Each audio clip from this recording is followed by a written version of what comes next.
Всем привет, народ! Вот такой топорик в стиле викингов. В принципе, я не планировал снимать обзор на этот топорик, но в каком-то из видео он у меня промелькнул, человек написал, попросил показать его. Давайте сейчас посмотрим его характеристики, и попробуем что-нибудь порубить, поколоть, построгать. Так, что ж, давайте посмотрим примерные размеры топора. В общем, ручка в полную длину, где-то 53 сантиметра получается. Здесь обух у нас 4 и 3 где-то. 4, 3 и 4, где-то так. Вот, примерные размеры такие. Значит, вот так у нас получается где-то 18 сантиметров. И режущая часть у нас 12 и, значит, 12 и 4 где-то. Примерно такие размеры. Так, кому будет интересно, вот так у нас будет 3 и 9. Где-то примерно так. Топор имеет, давайте начнем по порядку, имеет чехол, кожаный чехол. Скреплен заклепками, имеет кнопочку, очень удобно. Сделан из двух видов стали, значит, по краям идет два пласта более мягкой стали, а в середине лист более твердой стали. При заточке этот твердый лист выходит на режущую кромку, для того, чтобы лучше держать заточку. А более мягкая сталь позволяет проушине вот этой, не лопнуть, быть более мягкой, пластичный при каких-то ударах. Значит, рукоятка сделана из березы, пропитана горячим льняным маслом. В общем-то, я льняным маслом пропитываю тоже все свои деревянные ручки, будь то топоры, молотки, где есть деревянная ручка, все я для защиты пропитываю льняным маслом. Мне нравится, в принципе, льняное масло, оно со временем высыхает. Конечно, сначала воняет и пачкается, потом засыхает, и, хорошая такая защита получается. Как по мне лично. Конечно же. Такая рукоятка, очень удобно, гладенькая. Здесь сделаны такие выемки под пальцы, типа под пальцы. Но я ими особо не пользуюсь, не берусь, то есть именно в этом месте. Я берусь, конечно же, как мне удобно, в зависимости от того, какие задачи выполняю. Что-то строгать берешься здесь, что-то рубить, можно и здесь взяться, да. Двумя руками, да, вторая рука может сюда попадать. А так они, для красоты, наверное, больше сделаны. Может быть, я не знаю, может быть, они препятствуют такому соскальзыванию руки. Не знаю. В принципе, их можно делать, можно не делать. Топорик этот подарили мне друзья. Его заказывали у какого-то мастера. В общем, какой-то сайт, там несколько видов моделей выставлено. Вносишь предоплату, ждешь, пока сделается. Топор делается на заказ. Неделю или две там ждешь, и он высылается с почтой. Не знаю где, у кого. Рукоятка мне вообще очень нравится. Очень удобная. Под руку мне прям идеально подходит. В любом месте, любым хватом. Так можно держать что-то, построгать.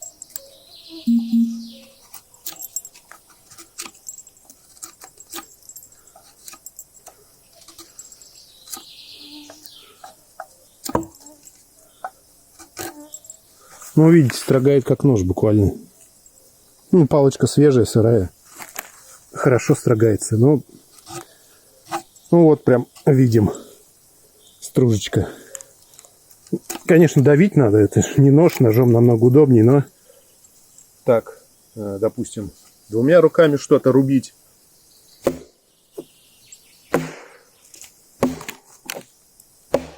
Так. В принципе, так можно по нему перемещаться рукой. Удобный топорик такой, вес у него прям, то, что надо, что ли. Можно с собой куда-то взять. Вообще, этот топорик у меня, это первый мой топорик такого типа. До этого я пользовался такими обычными топорами. Это плотницкий топор. Я его отреставрировал, он был весь ржавый, просто покрыт чернотой. Ржавчиной. Она была въевшаяся прям в металл, пришлось стачивать слой металла с этими канавами. Сделал тоже ручку. Эти топоры, они прямые, здесь лезвие прямое идет. Я его немного закруглил, мне так больше нравится. Естественно, все заточил, отмочил в лимонной кислоте, посадил на 5 клиньев. Здесь немного еще не обработал. Этот, конечно, такой топор, он тяжелый, особо с собой никуда не поносишь. Так где-нибудь на даче выйти в лес, что-то для каких-то таких нужд. Был у меня, конечно, такой же топорик, только маленький, я его потерял, там его даже не жалко, там сталь была какая-то мягкая. А этот прям он и для души, и для работы и куда-то взять с собой. Правда, если носить куда-то с собой, ручка, наверное, длинновата, тут еще что-то немного поменьше нужно. Давайте что-нибудь порубим, построгаем. Давайте попробуем поколоть деревяшечки.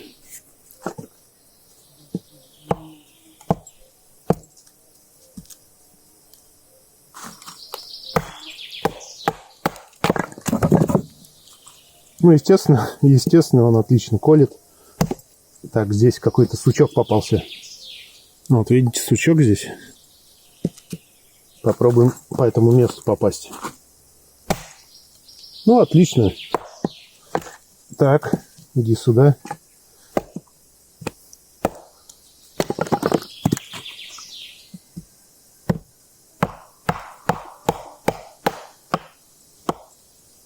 Так, съехала деревяшка.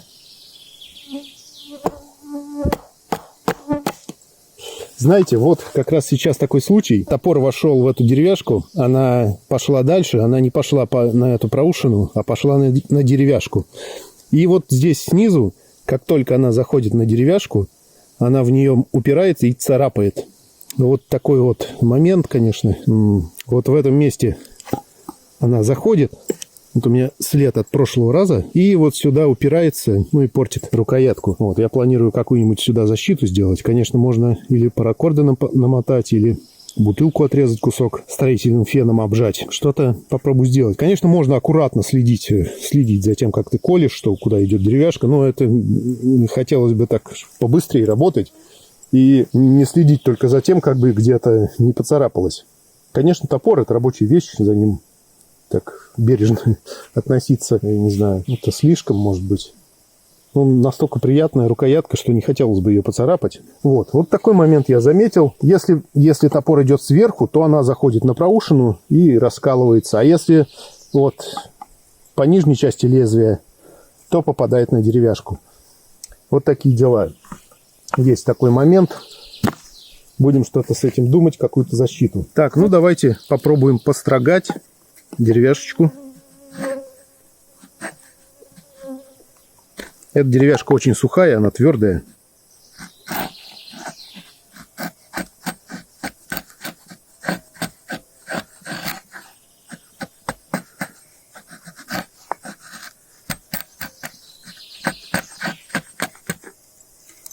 Вот такую тоненькую стружечку выстрагивает.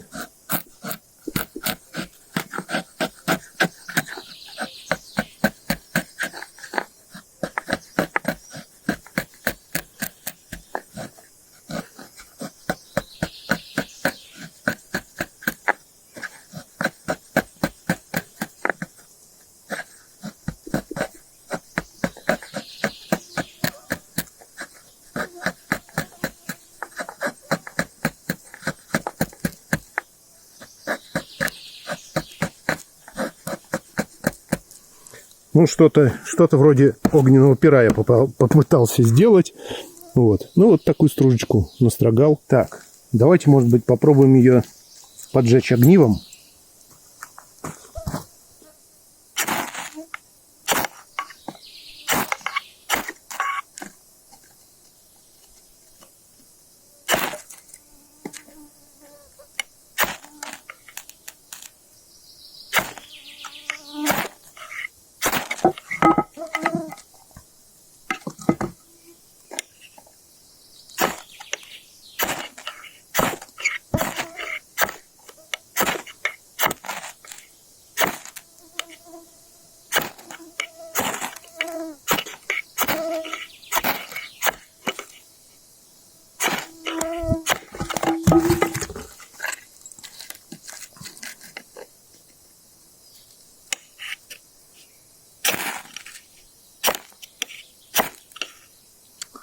О, огонь только что был небольшой.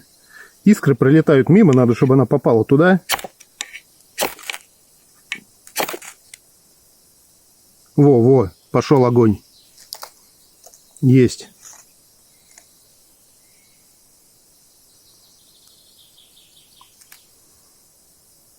О, получилось. Ну, огниво это с Алиэкспресса я заказывал. Не знаю, обзорчик, может, на него сделаю. Огниво такое в виде одной палочки. Но зато толстая, большая такая палка.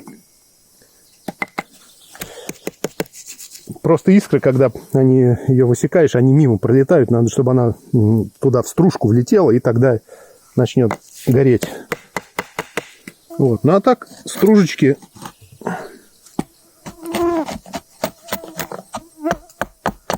так можно что-то строгать, выстрагивать. В принципе, стружечки делает тоненькие довольно. Ну, заточка здесь по 30 градусов где-то такая, для работы по дереву. Не силовая, конечно. Если там что-то рубить такое, не знаю, кости, лучше немного переточить.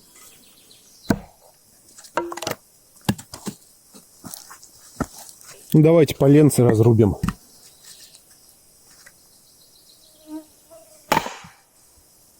Вот опять же удар, и часть полена бьет вот в рукоятку прям. Оно раскололось, и удар приходится в рукоятку. Вот, прям вот так вот. И там на рукоятке будет след, если посильнее ударить. Ну, вот такой момент есть. Небольшой след уже вот появился. Вот, поэтому за этим как-то надо вот следить. Колоть, может быть, больше передней частью. Ну, а так вот раскололась сразу при первом ударе. Опять же, сухая береза. Вот. Как-то передней частью, что ли, стараться попадать. Ну, опять же, при работе следите, куда придется удар. Не делом заниматься, а только как бы уберечь рукоятку. Следить тоже не очень интересно.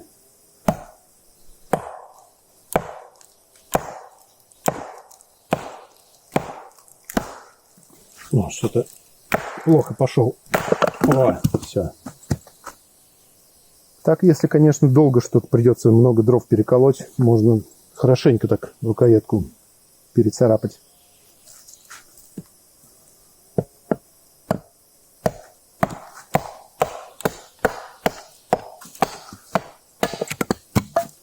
Ну, а так, в принципе, вот щепочек наколоть каких-то для костра.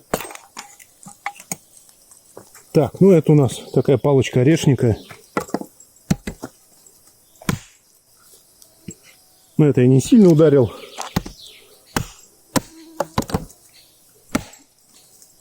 Ну, а если посильней, конечно, отлетает только в путь.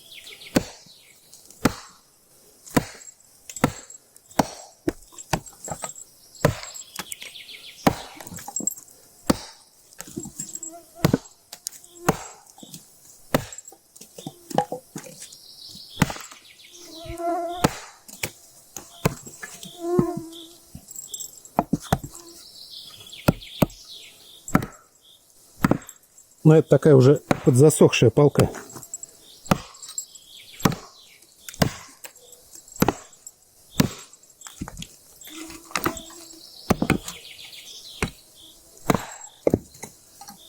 Ну вот.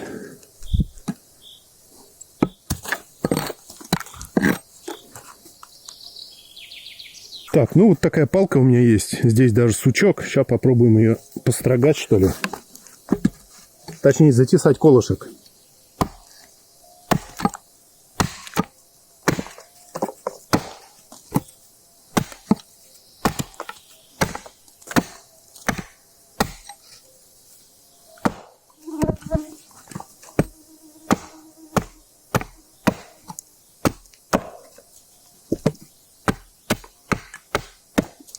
Можно медленно стараться ровненько сделать.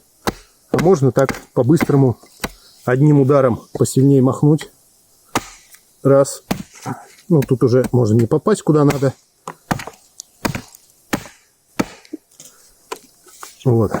А такими движениями, вот, хватом поближе к топору взять и аккуратненько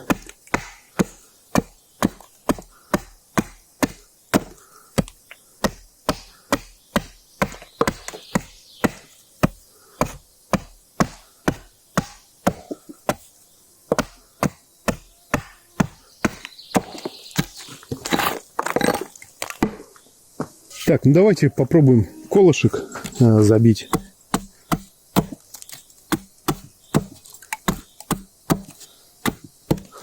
Ну, вот такой колышек будет. Ну, он, правда, тоненький, но все равно попробуем.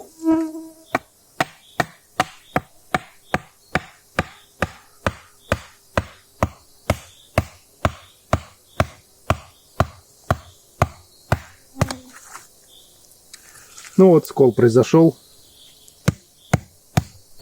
Ну, в общем, разбился колышек наш. Так. Вот на такую глубину его забил. Ну, это, конечно, зависит от толщины кола, от твердости земли. Вот. Ну, колышек вот, он весь раскрошился, конечно. Ну, я думаю, что если бы обух был, ну, более плоский, он бы поменьше раскрошился. Конечно, тоже раскрошится, если чем сильнее его забиваешь, тем он начинает крошиться. Но в любом случае прямой обух он лучше будет забивать. Не будет давать сильно раскрашиваться. Ну, а так, в принципе, можно забивать и боковой стороной топора. Вот таким образом. Ну, какой-то баланс найти. Вот здесь тут баланс. Вот так вот. Вот таким образом можно также забивать колышки. Вот. Ну, вот этим местом где-то я бил.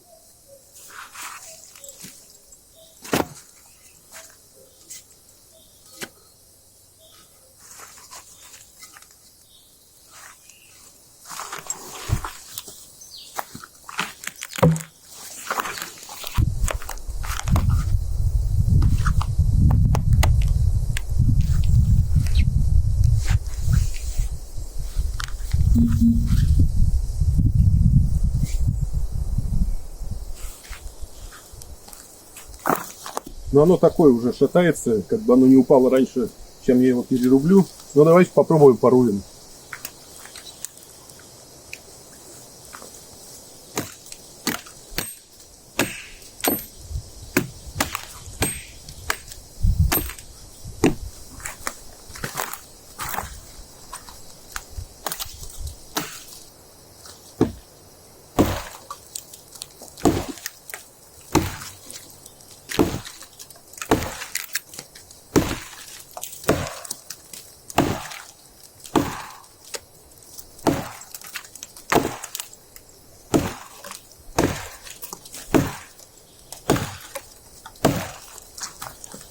Очень сухое дерево, рубится плохо. Что-нибудь посвежее бы найти.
Ну, а вот мой топорик, который я отреставрировал. Тут есть клеймо, он какого-то 1964 года, что ли.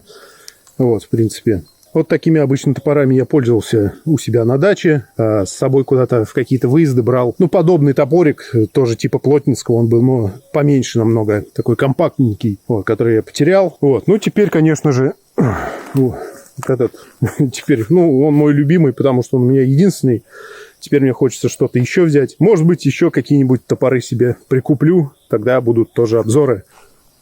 Вот, ну на этом, думаю, все. Ставьте лайки, подписывайтесь на канал, пишите комментарии, делайте репосты. Также мой канал есть на Яндекс.Дзене, на Рутубе. И есть группа ВКонтакте, куда я выкладываю дополнительные фотографии, делаю репосты видео сразу же после их выхода. Поэтому на случай каких-либо блокировок тоже подписывайтесь, чтобы не потеряться. Оставайтесь на канале, все ссылки, как обычно, в описании под видео.